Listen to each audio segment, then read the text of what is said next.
Mine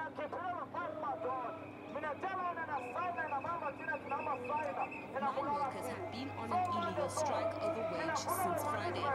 Workers' unions have blamed each other for the clashes. Government I'm to ensure that today we end this last time that they can't succumb to our request. Today is a day that we intend.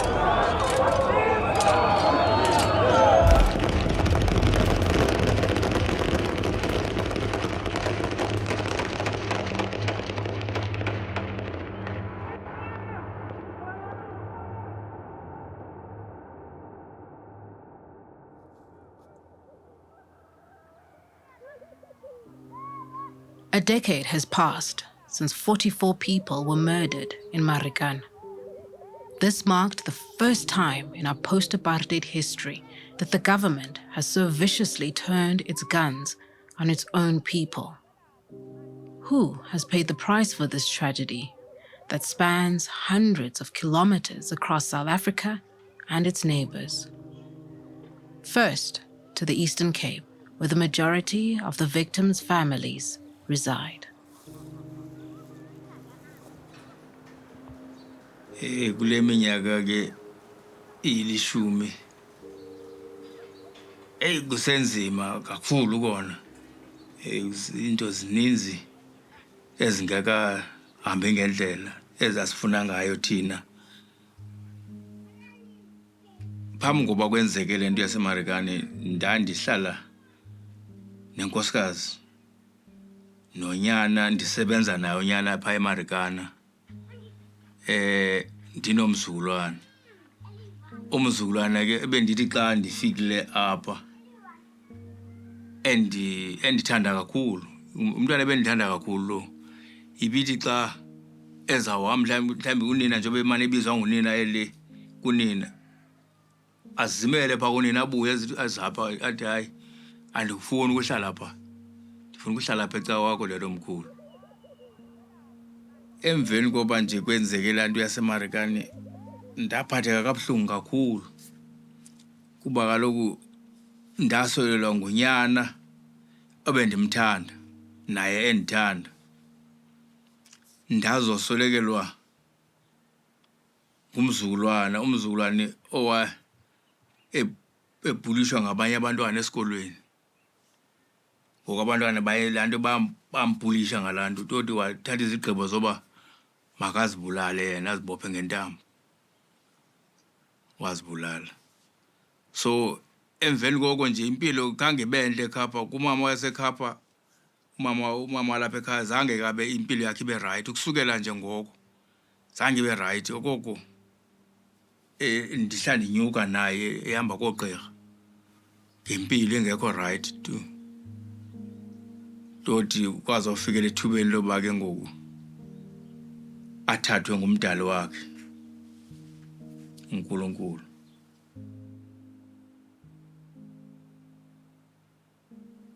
Okokuqala xa kwakuqala ukwehla laa nto sacela upresident uba sifuna sithethe naye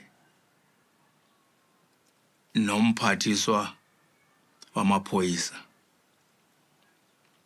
kodwa namhlanje abakeze phambi kwethu abo bantu. So zizinto ke ngokwezi siphatha kongathi thina asikhathalelekanga pha eMarikana kwizinto kubantwana bethu injalo lento. Kuye kwafumaniseka into yoba ndinesifuba u-204 emsebenzini. Kwathiwa ke ngoku ngabe ukhona nomntana endinomfaka endaweni yam ndathi ewe khona uCebisile. Ndibe nokuzisola ndithi uba umntana ndandingamsanga emayini xa ndindodwa unjawunje kutsho kuphuma inyembezi ngesaphila uCebisile uba ndandingamsanga emayini. Ndizisihlwaya ndizilimaza kakhulu okokuba uba umntanam ndandingabethwanga ukuhlupheka wayengazange aye emayini ngesaphila umntanam. So nam denziwa kuxakwa nditsho ndisithi ukuba mhlawumbi phofu ke naye akanawundichiba ngaloo nto nobulele phaa egadini.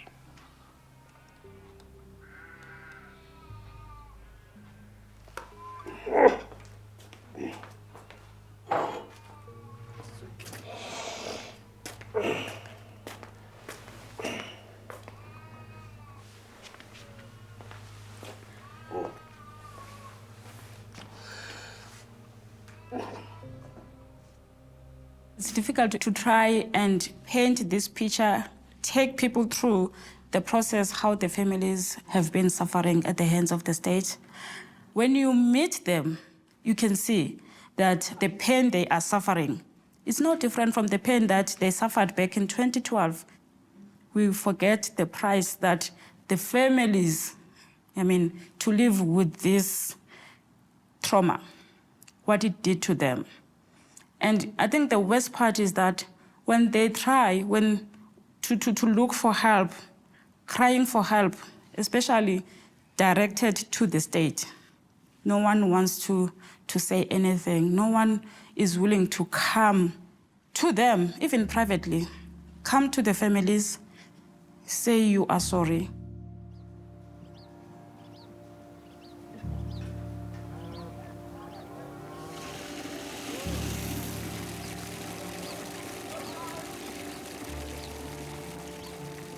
Mna into endibuhlungu, into endenza ndibe buhlungu kuba amapolisa abulala umntana sekhaya asaqhubeka bona nobomi and asaqhubeka nokusapota iifemeli zawo. And ndibuhlungu ngoba loku ndiyawabona uba bekuthiwa andiwaboni ngekungcono. Ngoku ndiyawabona uba akhona and asaphilela iifemeli zawo. Thina nje masiphila nje ubomi obungcuthekileyo. Mna ngcuthekile ngobomi bam. Xa ndiqala nje ndicinga ndithi umntana sekhaya ewe wafa, kodwa wafa kabuhlungu ngoba kaloku wafa ecela uxolo, ephakamise izandla zakhe. Amapolisa ambulala ngenkani esithi ebehlasela, kodwa kangabikho nto ibonakalisa uba ebehlasela. Ngexesha le-compensation ke kwathiwa ngamagqwetha xa isiphendula uba wayesingafumani thina, bathe ngoba wayengenamntwana. So ndabuza uba njengoba engenamntwana akazalwa namntu na. And ingangcono uba uThobile befe njengomama notata, ngoba kaloku ipeyini kamama notata ndikhawuleze ndayishiya ngasemva. How do you say this is justice for the Mpumza family? What kind of justice they want as the Mpumza family? I don't think they want money. There is so many things. Like I said, they want closure. They want to hear from this person they saw killing their brother. So they want to see him either prosecuted, because he can't, that police officer can't even justify his actions. He was caught on camera killing someone who was running away from him. The cases of the 16th, they're not even investigated, I can say that, because we haven't heard anything from the NPA. At least I can talk about the 13th. Those cases, they are in court. There are about 6 police officers who are being prosecuted for that. Even if we're not going to see conviction, but we know that a certain police has taken the stand, is in a docket, just like everyone else, to answer what transpired on the 13th. The cases of the 16th, 10 years later, even if you've got witnesses after 10 years, what are they going to remember? Because this is what we're having now on the cases of the 13th. Witnesses are struggling to recall what happened. They can't remember everything, which is very difficult. What's the point of prosecuting if we don't have evidence?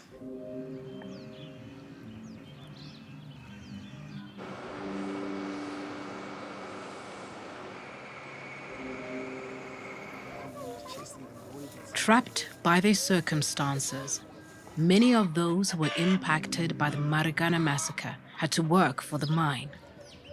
In the northwest province, hundreds of kilometers from home, they have no choice as they battle to find closure. Indim nje uthetha nam ndindicolana. Ndisenetyala endingalaziyo uba ndabanjelwa ntoni, ndiyatshajelwa ntoni. Ukuboshwa kwam kwafika kwathiwa phaa xa ndibuzwa ngamapolisa athi ubulele abasebenzi abangu-34 wabulala ama-security. Xa ndibuza utsho ukuthi isibhamu ezingu-34 zaziphethwe ndim ndiyi-1 athi sithi vuma ubulele abasebenzi abangu-34. Ndathi andikwazi uvuma ngoba ndibulalanga msebenzi mna. Ndibukele nina ndihleli phezulu ekopini nidubula abasebenzi bokuqala ngasesibayeni. So uba ndingayeka kule khampani ngondithi ndiyayeka kwisibanye, already mna ndi-blacklisted, akukho apho ndingaqasheka khona. Futhi ndisemncinci uba ndisafuna uqhubekeka ndisebenze. But kule ndawo ndifuna ufikelela kuyo ndirhole imali elingeneyo, andikafikeleli.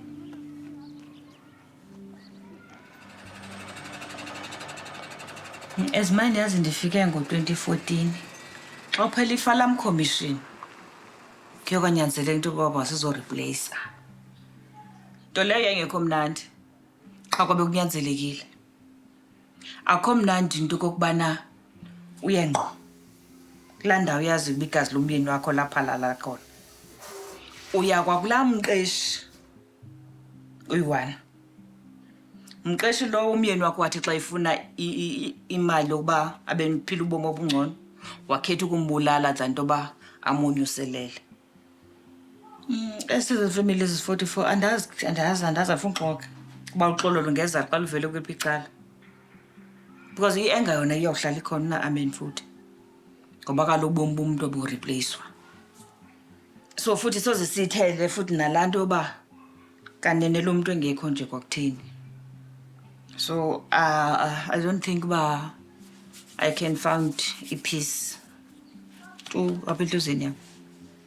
Okanye uRamaphosa lo wayengu-deputy president ngelaa xesha ekwayi-shareholder yalaa khampani kwakunguloo mini, akaphume loo bala athi madoda ndandikhona kwikhabhinethi yayihleliwe kunqulunqwa nothi nothi ngezinto mazenzeke kubasebenzi. Aphume loo bala mhlawumbi inyani ingatsho ivele uba kwenzeka ntoni. Abuye futhi athi ndizocela uxolo kubasebenzi, ixolo kwii-victims zaseMarikana zonke. Do I have any closure? No. Number one, Hassan was killed in line of duty, protecting the mining company. I attended the commission.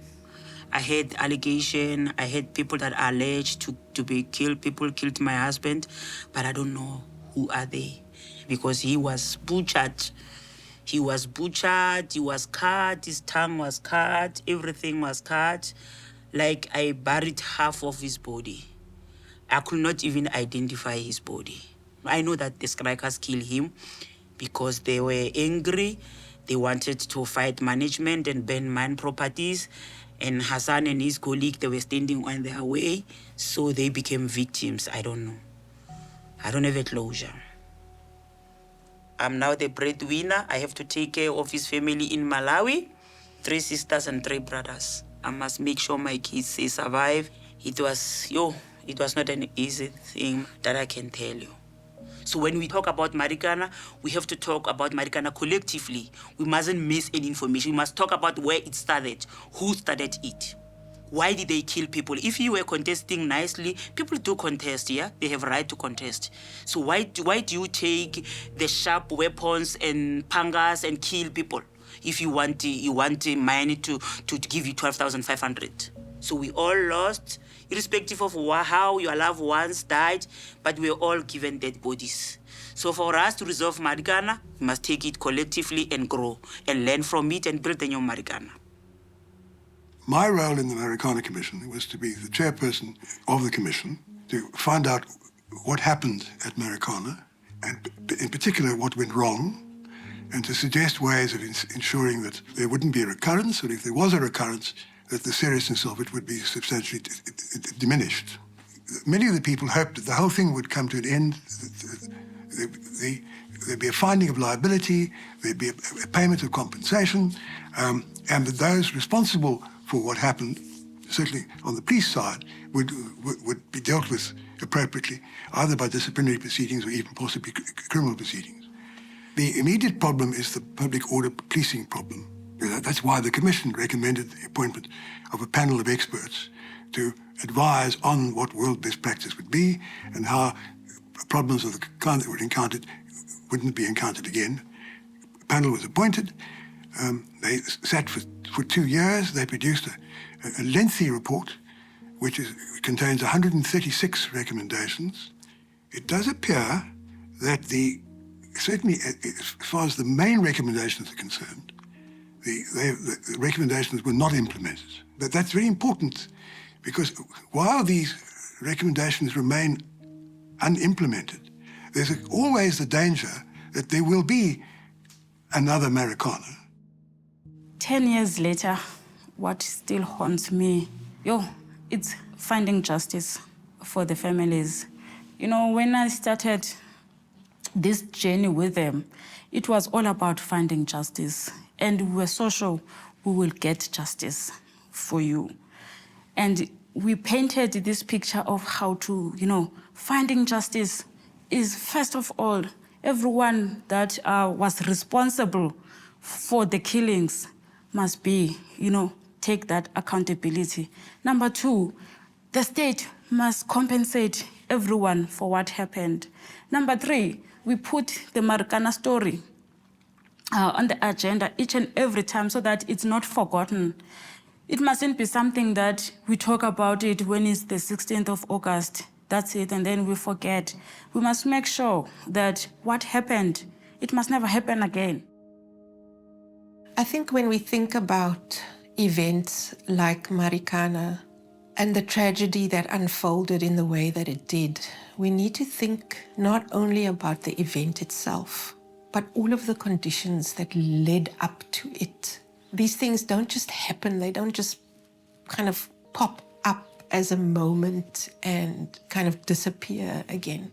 Marikana happened because Lonmin did not respond to the demands of its workers. And those demands were legitimate for living wage and for better living conditions. The mine workers and their families are the ones who have paid the price. They have paid the price for this deep complicity between the state and capital. They have paid the price for an eroded social contract between the state and society.